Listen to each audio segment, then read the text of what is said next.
कालबैशाखी प्रभाव में क्षतिग्रस्त होता अंचल बुली दुई मंत्री आपण समस्ते जानिथिबे जे कालबैशाखी मयूरभंज जिला को केमती ध्वस्त विध्वस्त करिछि। गत गुरुवार कालबैशाखी और कुआपथर माड़े मयूरभंज जिला बिसोई ब्लॉक खडमबेड़ा और जुड़िया ग्राम पंचायत अंचल क्षतिग्रस्त होता अनेक अंचल एठारे पहुंची लोकंकु साक्षात करी दुख बुझिछंती जंगल विभाग मंत्री गणेश राम सिंह खुंटिया, गृह और नगर उन्नयन विभाग मंत्री कृष्णचंद्र महापात्र। दुई मंत्री सम्मुख में कांदी कांदी निज दुख बखाणीले अंचलवासी। अंचल परिदर्शन दुई दिन भितर क्षतिग्रस्त लोकंकु सहायता राशि प्रदान सहित योग्य हिताधिकारी को प्रधानमंत्री आवास जोगाई दियाजिबो बोली दुई मंत्री प्रतिश्रुति दैछन्ति। एटा आमे कहि रखुछु दुई जण मंत्री मयूरभंज जिल्लार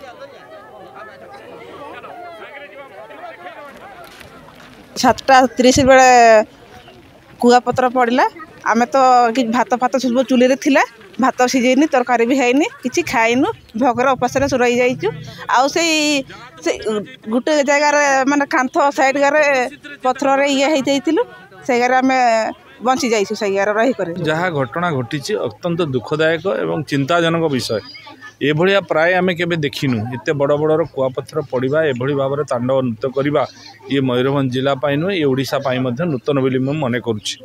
तेणु आमर मुख्यमंत्री मोहन माझी एथिरे बहुत व्यस्त अच्छी आपको सी तदारख करुँचे अनुधान करुँचे रेवेन्यू मिनिस्टर बारंबार उपर अनुधान करुँचे। आम दुई जन मंत्री और आज विधायक अच्छी आम पूरा तर्जमा करुचु जहाँ अनुभव करुचु।